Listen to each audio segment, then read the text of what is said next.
கர்த்தருடைய பரிசுத்தமான நாமம் மகிமைப்படுவதாக. ஆசீர்வாதமான ஒரு நல்ல காலை நேரத்துக்காக கர்த்தரை துதிக்கிறேன். இந்த நாள் இந்த வருடத்தினுடைய 28வது நாள். இந்த நாளிலேயும் தேவன் நமக்கு தந்த ஜீவ நாட்களுக்காக கர்த்தரை ஸ்தோத்திரம் பண்ணுவோம். இந்த நாள் முழுவதும் கர்த்தருக்குள் மகிழ்ச்சியாய் சந்தோஷமாய் இந்த நாளை செலவிட பரலோகத்தின் தகப்பன் உங்களுக்கு உதவி செய்வாராக. இந்த நாளுக்கான காலை தியானத்திற்கு நாம் வருவோம். 2 ராஜாக்களின் புஸ்தகம், அதனுடைய 21ஆம் அதிகாரம். இந்த அதிகாரம் எசேக்கியாவின் சந்ததிகளை குறித்து விவரிக்கிற அதிகாரம். அதாவது தேவன் கூட்டி கொடுத்த 15 ஆண்டுகளில் எசேக்கியாவுக்கு பிறந்த ஒரு மகன் மனாசேயை குறித்து அந்த அதிகாரம் விவரிக்கிறது. 15 ஆண்டுகளில் மனாசே பிறக்கிறான். அவன் ராஜாவாகும்போது 12 வயதாயிருந்தான். அப்படியானால் 3 ஆண்டுகள் அங்கே விடப்படுகிறது. 3 ஆண்டுகள் ஒரு வேளை கழித்தவன் பிறந்திருக்கலாம்.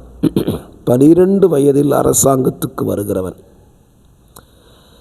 அவனுடைய காரியத்தை குறித்து நீங்கள் வேதத்தில் படித்தால் 12 வயதிலேயே தகப்பனையும் தகப்பன் ஆராதித்த தெய்வத்தையும் தெய்வ பிரமாணங்களையும் மீறி தகப்பன் எதையெல்லாம் தேசத்திலிருந்து அகற்றி போட்டானோ அதையெல்லாம் தேசத்துக்குள் கொண்டு வந்த ஒரு மகனாய் இந்த மனாசே மாறி போகிறான்.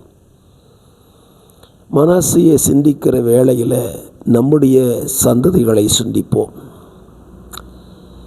இன்றைக்கு நம்முடைய தலைமுறையிலே தேவனுக்கு பிரியமில்லாத பல காரியங்களை அகற்றி நம்முடைய வீடுகளை, நம்முடைய குடும்பத்தை, நாம் ஆராதிக்கிற ஆலயங்களை சுத்திகரித்து இவைகளெல்லாம் கர்த்தருக்கு பிரியமானவைகள் அல்ல என்று சொல்லி அதை துடைத்து எறிந்திருக்கிறோம். ஆனால் ஒரு அபாயம் இருக்கிறதை இந்த காலவெளியிலே சொல்ல விரும்புகிறேன். கர்த்தர் வருகை தாமதித்து நம்முடைய காலங்கள் முடிவடைந்தால் நம்முடைய சந்ததிகள் கர்த்தரை எப்படி சேவிக்கப் போகிறது? நம்முடைய முற்பிதாக்களை யோசித்து பாருங்கள். நம்முடைய முற்பிதாக்கள் பலரும் தேவனுக்கு இதையெல்லாம் அருவருப்பானது, பிரியமில்லாதது என்று அகற்றி போட்ட பல காரியங்களை இன்றைக்கு நம்முடைய தலைமுறைகளில் நாம் அனுமதித்திருக்கிறோம். அப்படியானால் நம்முடைய காலத்துக்கு பின் நம்முடைய தலைமுறைகள் இதிலும் கேடானவைகளை செய்வதற்குரிய அபாயம் இருக்கிறது. ஒரு உதாரணம் சொல்லுவேன். நம்முடைய முற்பிதாக்கள் ஆண்டவரை சேவித்தவர்கள்